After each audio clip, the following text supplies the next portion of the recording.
WhatsApp guys, তোমরা সবাই কেমন আছো?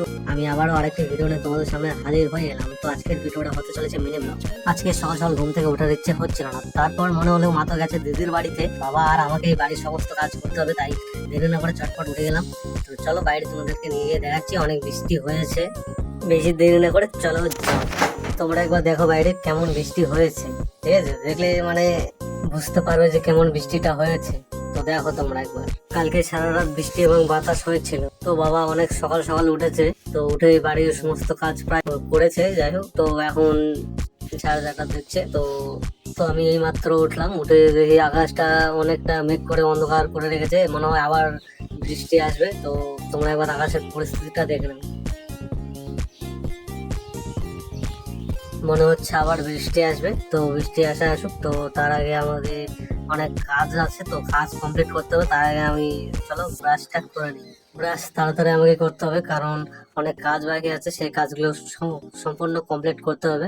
মানে রান্না করা বাকি আছে এখনো, তো রান্না করতে হবে। ব্রাশ করা আমার কমপ্লিট হয়ে গেছে, তো এখন রান্না করতে হবে। এই যে দেখতে পাচ্ছ সামনে উনুনটাও, তো ওই উনুনে রান্না করতে হবে। বাবা এদিকে শাক বানাচ্ছে, তো বাবা তরকারি শাক ভাজা রান্না করবে, আমি শুধু ভাত রান্না করব। তো উনুনে এখন ভাত বসাবো। তো চলো শুরু করা যাক। তোমরা তো বুঝতে পারছো যে মা না থাকলে বাড়ির কি অবস্থা হয়, আর বাড়ির সমস্ত কাজ নিজেরই করতে হয়। তাই করতে হবে, মানে খাওয়ার জন্য তো ভাতটা রান্না করে খেতে হবে। তো আমি ভাত রান্না করব, আর তরকারি রান্না করতে পারি না, তো তরকারি রান্নাটা বাবা করবে। ভাত রান্না হয়ে গেছে, বাবা এখন তরকারি রান্না করবে। তো দেখতে পাচ্ছ তোমরা, এখন ভাত রান্না আমার হয়ে গেছে, তো বাবা এখন তরকারি রান্না করতেছে। তরকারি এবং শাক ভাজা রান্না হয়ে গেলেই খেতে হবে, কারণ অনেক খিদে পেয়েছে।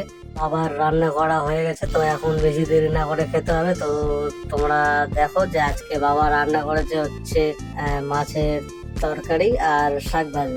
দাদু খাচ্ছে, তো এখন আমিও খাবো। আজকের ভিডিও এই পর্যন্তই, দেখা হচ্ছে পরবর্তী কোনো ভিডিওতে। ততক্ষণে সুস্থ থাকবেন, সাথে থাকবেন।